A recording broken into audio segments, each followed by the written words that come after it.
माझे नाव अंजली आहे. रवी आणि मी 1 वर्ष डेटिंग केल्यानंतर लग्न केले. लग्नाला आमचे काही खास मित्र आणि फक्त जवळचे नातेवाईक आले होते. रवीलाही तेच हवे होते. लग्न शॉर्ट आणि सिंपल व्हावे अशी त्याची इच्छा होती. आम्ही इथे पुण्यात राहतो, तर रवीचे आई वडील गावीच असतात.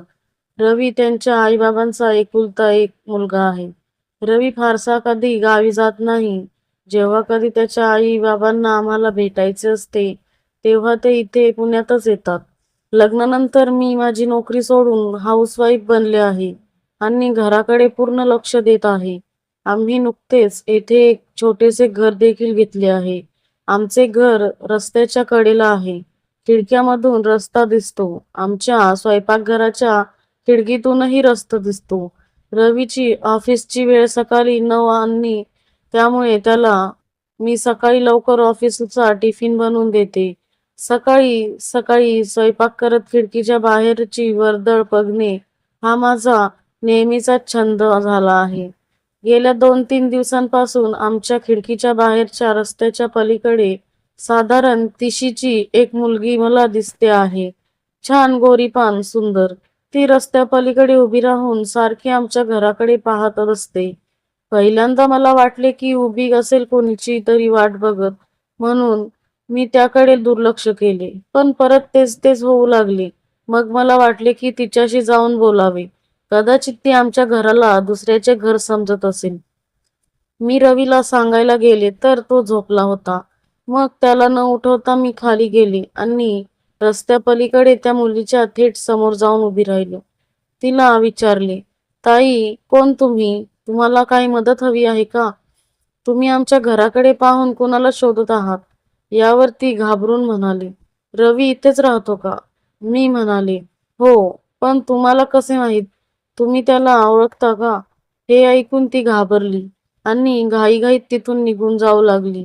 मी तिला मागून हाक मारत राहिले, पण मागे देखील वळून न बघता ती तिथून निघून गेली. मी परत आल्यावर रवी जागा झाला होता. "मी कुठे गेले होते?" असे त्याने विचारले.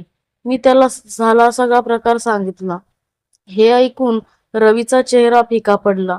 मी त्याला हेही सांगितले की तिलाही तुझे नाव माहीत होते. "कोण होती ती?" "काय रे, कोण होती ती? ती तुला कशी ओळखते?" हे ऐकून रवीला राग आला. तो म्हणाला, "अगं वेडी आहेस का तू? मला कसं माहीत असेल?" पण रवीच्या चेहऱ्यावरचा बदललेला रंग पाहून मला आश्चर्य वाटले. पण ह्या विषयाला जास्त हवा न देता तो विषय आम्ही तिथेच थांबवला. परत रात्रीपर्यंत आम्ही याच्यावर काही बोललो नाही. दुसऱ्या दिवशी सकाळी उठले तेव्हा रवी आधीच उठून मला न सांगताच कुठेतरी बाहेर गेला होता. किचनमध्ये गेल्यावर बघितले तर रवीने किचनची खिडकी घट्ट बंद करून घेतली होती.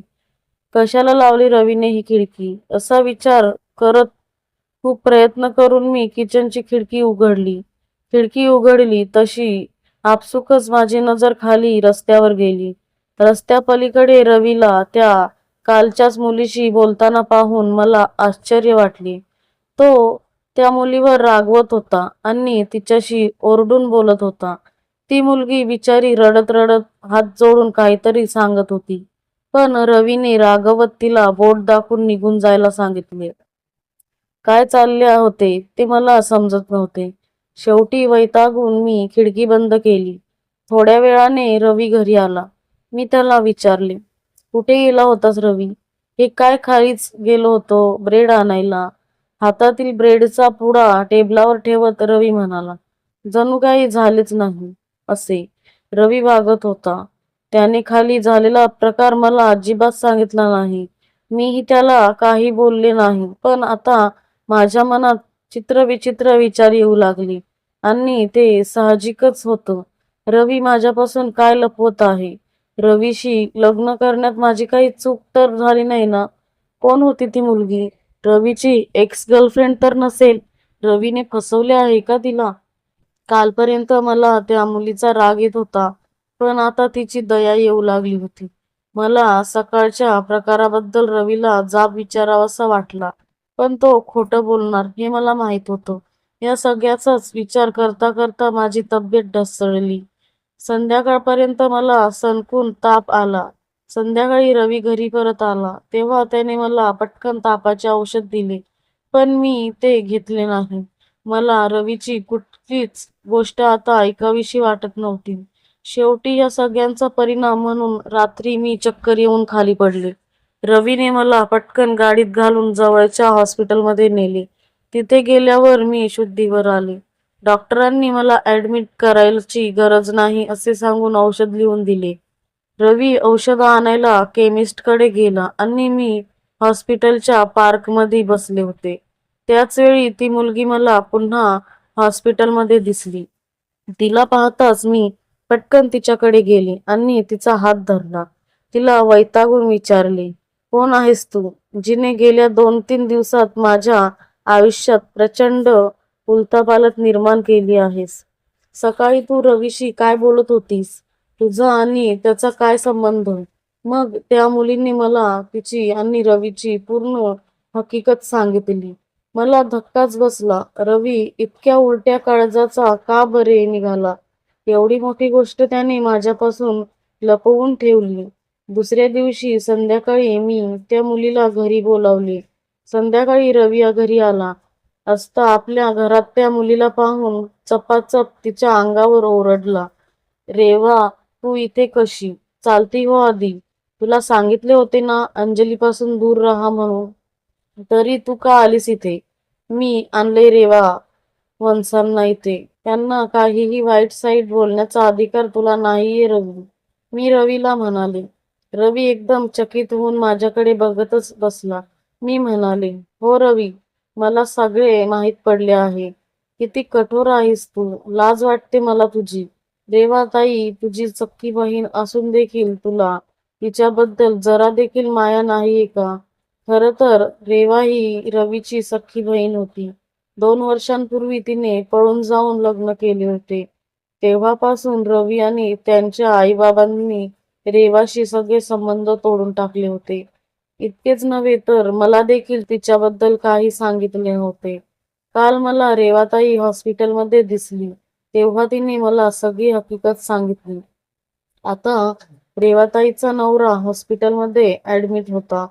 त्याचे हार्टचे ऑपरेशन होते आणि त्यासाठी तिला 5 लाख रुपयांची गरज होती.